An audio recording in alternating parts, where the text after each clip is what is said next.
This is a Fox 10 News Alert. All right, everybody, good morning and welcome to News Now. We are taking a live look at the scene of a crash that happened in Las Vegas, Nevada. We are being told that a school bus hit two middle-aged school students. We're going to take a look at video just moments ago. Here we go. You can see tons of officers on the scene. So what we are hearing so far, again, two juveniles were hit by a school bus in the central Las Vegas Valley this morning. Las Vegas Police Lieutenant Jeff Clark said the crash happened around 8 this morning at Eastern Avenue and Oquendo Road near Russell Road, for those familiar with the Las Vegas Valley. We are hearing, again, two middle-aged school juveniles walking in a crosswalk when they were struck by a school bus. They were taken to Sunrise Hospital. One suffered serious injuries. The other suffered minor injuries. No other patients were taken to a hospital. Again, we are being told that the bus driver already passed a field sobriety test and was the only one on board when the bus hit the children. So we will continue to follow this story, and if they provide us a news conference there at the scene, we will have it for you right here on News Now. But again, happy Friday, everybody. Pilar Arias here, joined by Ron Hoon. Ron, thanks for being here. Absolutely, Pilar. You've got plenty to talk about today, that's for sure. That story just unbelievable. With nobody else on the bus, it doesn't seem like there could be any type of distractions. Yeah. And, you know, of course, there are a lot of kids, but if the kids were in a crosswalk, there's a lot to learn about that case as well. It just seems, you know, we had a story late in the day yesterday from right here in the Valley of a youngster who was hurt as part of a homecoming parade where a float ran over the youngster. Survived, but certainly frightening. And then this story out of Sacramento, or the Sacramento area, where a skydiver yesterday landed and hit the back end of a semi-truck. Just unfathomable. But apparently, a lot of people in that area have said for months, if not years, they've got to get that location moved away from the freeway. From where they land. Too many close calls. Yeah. You know, have you jumped out of an airplane yet? No, I have not. Have you? Yes. Wow. Are you going to, do you think? You know, there's a phrase that I can't say on TV that my dad used to always tell me about the two things that come out of the sky, so I'm not going to say it. But maybe eventually, if I get that daredevil in me. It's, I will just tell you, it's about that first maybe 7 or 8 seconds that you actually can't believe. The free falling. That you're free falling toward Earth. It's the only thing, you know, of course your first jump, you're tandem jumping and there's a guy, you know, basically piggybacking on you, but you don't even think about that because you're falling as fast as a human can fall toward Earth, and you're just looking at the ground below you, and I mean it all comes very fast.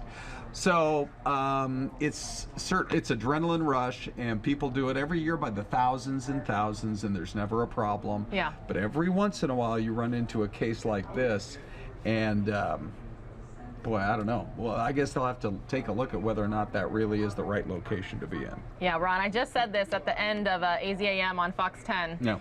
Of course, it's like members of Congress to talk about impeachment and then go on fall break. Oh my goodness. I mean, honestly, if this is the most important constitutional crisis of our generation, which is how they're billing it, stay in town. Right. Honestly. Well, okay, so apparently the word came out this morning that said something along the lines that we may, just be ready, you guys, for those of you who are on this committee, we may ask you to come back. Right. How about, I mean, honestly, don't tell us it's the most important issue when it comes to the Constitution of the United States, and then take off for a couple of weeks. It just doesn't all kind of fit together very well. Ron, I need to ask you, there's the whistleblower complaint, by the way, which has been read by a select few members of Congress. Do you think we're going to know eventually? Do you think this person is going to be identified? Do you think they're going to testify in Congress? That is a great question, and in fact, Pilar, this shows you great minds think alike. I asked that very question. I said, what are the odds, when we were live with one of our top Fox reporters in D.C. earlier this morning, right next door on Fox 10. And, you know, the issue is this. You have the whistleblower who it seems to me you must hear from. I don't know how long it'll take to line that up. And you have Rudy Giuliani, whose fingerprints are all over this thing, who it seems to me you must hear from. So one of the members of the committee yesterday, not Adam Schiff, but one of the other ones, actually asked the DNI, the Director of National Intelligence, if some sort of directive had been given that would not allow the whistleblower to come and speak to them. And it doesn't appear that there is. This is so important. If you're talking about removing a president of the United States from office, it seems to me a couple of things, Pilar. You got to hear from all the key people, and you've got to move forward and deliberate, not with haste, because you're trying to get it banged out before 2020 hits, because then we're in an election year. Not with haste, the potential removal of a president from office, but with judiciousness, so that everyone feels as though the process is not being rushed along on a political time frame, but in fact is being handled in a legal manner that you would expect.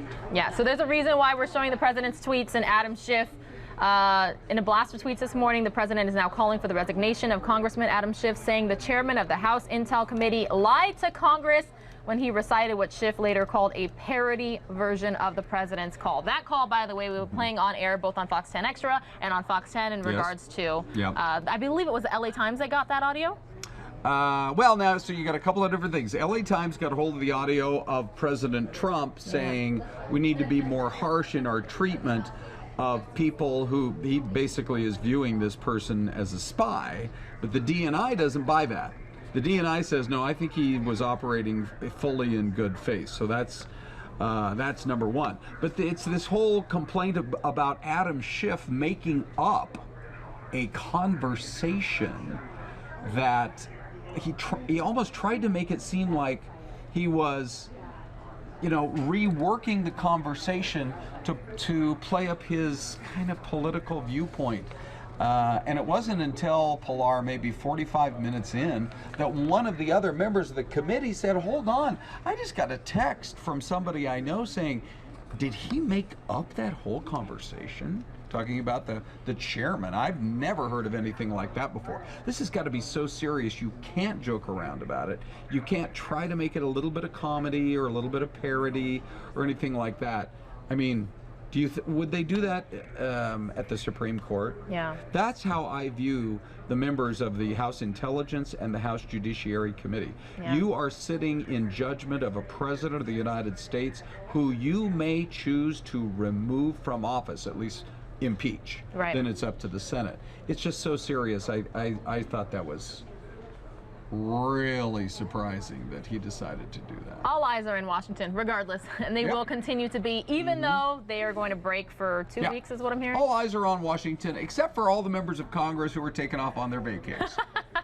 All right, continuing on with our top stories, Ron, we had a breaking news scene this morning in Portland. An investigation is underway after a person was shot by a Port of Portland police officer at the international airport there. Okay. It happened around 5 this morning on the lower roadway outside the airport's baggage claim area. The Port of Portland says the person was taken to the hospital with non-life-threatening injuries. It's still unclear what led to the shooting at this time, but you're like, anybody who pulls a weapon, yet alone fires it at an airport, it's got to be frightening for just the general public and regular travelers. Yeah, I guess the only good news that came around is that it was in the middle of the night, literally early this morning, in that time frame between, say, midnight and 2 a.m. But then we got the word, and you can see a lot of police there, but I don't believe it had a major impact on operations. By the way, that's one of my favorite airports. I've never been to Portland. Yeah. So, I mean, you fly in and you're right on a course where you kind of fly along the edge of the beautiful Columbia River.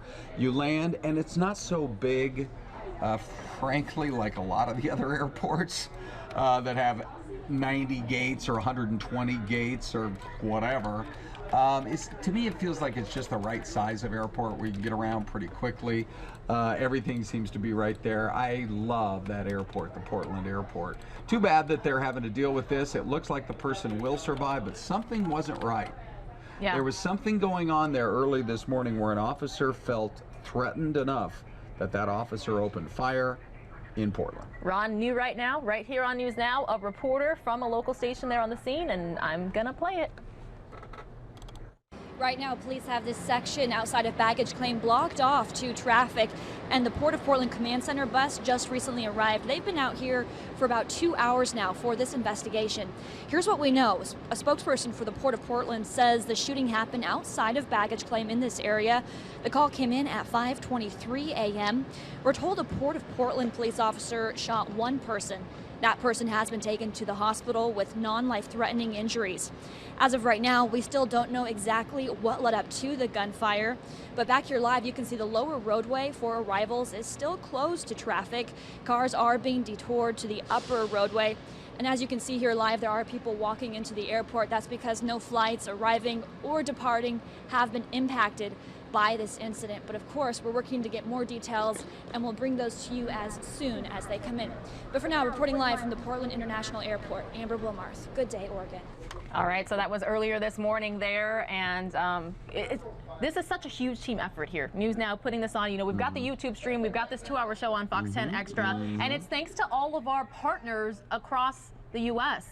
All these different stations that we can do this sort of thing, and so I just wanted to kind of mention that this Friday morning. I think we have a really good system going. We are in constant communication. Literally, New York is live in our ear with what we call the squawk box at any moment when anything is breaking. And in the meantime, on our computers, we just see the feed constantly refreshing. New information coming in, new video coming in, and that was actually a great report.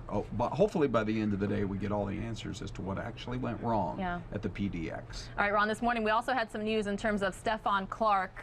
If you remember, the family of the unarmed black man shot and killed by police in Sacramento say they are devastated. This after the U.S. Justice Department announced they would not bring civil rights charges against the officers involved in the shooting. So there's members of his family there. We'll hear from them in just a second. Clark was shot to death in his grandmother's backyard in March of 2018 after police mistook his cell phone for a weapon. Federal officials said they did not find sufficient evidence to support a criminal civil rights charge against the officers. I mean, this family, they've been through a lot. Yeah, it's got to be devastating for them, no doubt. And when you think that this story's been out there now for well over a year, I believe it was in the spring of 2018 when the incident itself happened. And at the time, it seemed, you know, it seems shocking, it seems sad, and you just wondered where the investigation would lead. Of course, we don't have all the information in terms of what actually came out of the investigation. But it started with local investigators there in Sacramento deciding not to move forward with charges, and generally, then that also means that the higher level, the federal government, for the most part, they do seem to go along with whatever the findings are at the local level. Yeah, let's hear from Stephon's brother, Stevante, right now on News Now. We don't want killer cops on our streets, and we will continue to fight for justice. Sacramento Police Department should know the difference between a gun and a cell phone, and my brother should be alive with us today. Now you just heard him say, my brother should be alive with us today. So that family, they've definitely, they've been through a lot. They've been in the media the whole time. The police chief says the 2 officers who shot Clark will return to full active duty. Meantime, the department has made changes to prevent such an incident from happening again, including clarifying the muting of police body cameras and officers identifying themselves in foot chases, both issues the night that Clark was killed. So. Okay. Definitely you really have to feel for that family. And Ron, really quickly before we go to break, we have been live streaming on YouTube the Amber Geiger trial. So it looks like they're in a break right now. Okay. But she has already cried on the stand, and if you remember, she's the former Dallas police officer who says that she accidentally went into the wrong apartment and killed her neighbor. John. I thought it was very interesting yesterday. They focused, believe it or not, on the welcome mat out front. Yeah. Because one of the apartments has no welcome mat, and the other apartment has a big red semicircular welcome mat. If you're walking up to what you think is your apartment, before you ever get in, if you look down and it's clear it's not the entrance, I understand that it was a long night, long shift for her. It seems like it just should never have happened.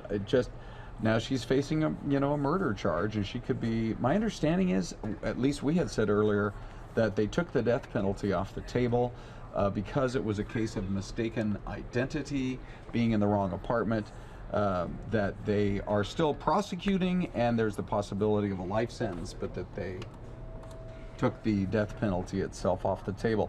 Pilar, it's going to be interesting. It's great that you've been streaming it today. It's great that you're going to have more of it as the day goes on, because I think people can watch and make up their own mind. Has she helped herself or hurt herself by taking the witness stand? That is every accused person's right to decide which way it's going to go, and we'll find out once the jury deliberates and comes out with their decision. Was this the right move, or did it backfire? Yeah, back in my reporter days, I covered a lot of trials, and when cameras are allowed in the courtroom, it's an entirely different experience for the public. So that's why we show events like these when we can. Absolutely, good deal. All right, Ron, thanks for joining us. Before we go on break, we're going to take a look here at the stock market. I just cut my microphone. Isn't that funny? Oh. All right, so we're currently down about 47 points. Not a too bad way to wrap up the week, right? Yeah, it was nice. It was actually making up. Yesterday it lost 80. This morning it had made it all back. But we're trending downward. We'll see what happens by the end of the day.